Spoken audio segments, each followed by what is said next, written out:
नमस्कार। मायावती ने कांग्रेस अध्यक्ष मल्लिकार्जुन खड़गे के बहाने सीधे आरएसएस के मुखिया मोहन भागवत को घेरा है। उन्होंने साफ कहा कि अब मोहन भागवत को आरक्षण पर अपनी सोच बदलनी चाहिए। लेकिन सवाल यह है कि आखिर उत्तराखंड में खड़गे के साथ जो हुआ, उस मुद्दे को उठाकर मायावती यूपी और पंजाब में क्या सियासी खेल खेल रही है। सबसे पहले समझिए कि मामला क्या है। उत्तराखंड के हल्द्वानी में कांग्रेस अध्यक्ष मल्लिकार्जुन खड़गे की एक सभा हुई। आरोप है कि उनके जाने के बाद कुछ लोगों ने उस मंच का शुद्धिकरण किया।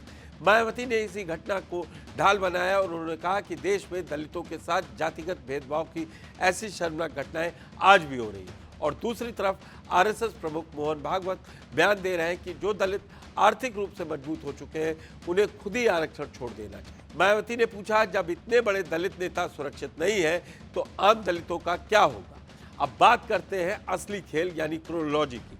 यूपी में विधानसभा चुनाव है। मायावती इस बार बिना किसी गठबंधन के अकेले सभी 403 सीटों पर चुनाव लड़ने का ऐलान कर चुकी है।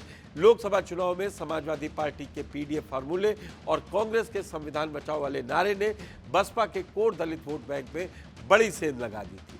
ऐसे में मायावती को अपने वोटर्स को वापस अपने पाले में लाने के लिए एक बड़ा और भावनात्मक मुद्दा चाहिए था।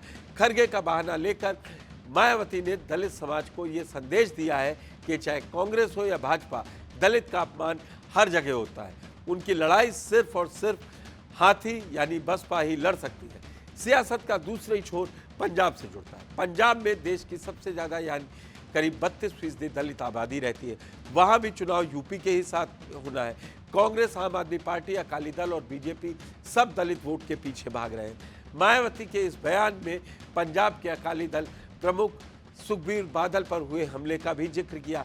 चूंकि पंजाब में बसपा का अकाली दल के साथ पुराना तालमेल रहा है, इसलिए मायावती पंजाब के दलितों को भी ये दिखाना चाहती है कि वे उनके हकों के लिए राष्ट्रीय स्तर पर आवाज उठा रही है। एक और कड़वा सच ये है कि यूपी और पंजाब दोनों ही राज्य में चंद्रशेखर आजाद जैसे युवा नेता दलित युवाओं के बीच तेजी से जगह बना रहे हैं। ऐसे में मायावती के सामने अपना वजूद और अपनी विरासत बचाए रखने की बड़ी चुनौती है। यही वजह है कि उन्होंने आरएसएस प्रमुख के आरक्षण छोड़ने वाले बयान पर तुरंत आक्रामक रुख अपनाया, ताकि दलित युवाओं को ये न लगे कि मायावती शांत बैठी है। कुल मिलाकर सुप्रीम कोर्ट के क्रीमी लेयर और उप वर्गीकरण के फैसले के बाद दलित समाज वैसे ही आरक्षण को लेकर थोड़ा डरा हुआ है। ऐसे में मायावती का ये बयान पूरी तरह चुनावी है। वे खड़गे के बहाने कांग्रेस को भी लपेट रही है और भागवत के बहाने बीजेपी को भी बैकफुट पर लाना चाह रही है। अब देखना ये होगा कि यूपी और पंजाब के चुनाव में मायावती का यह आरक्षण कार्ड कितना असर दिखाता है।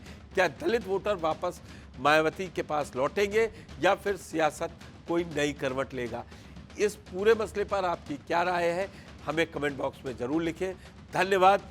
देखते रहिए जी न्यूज़।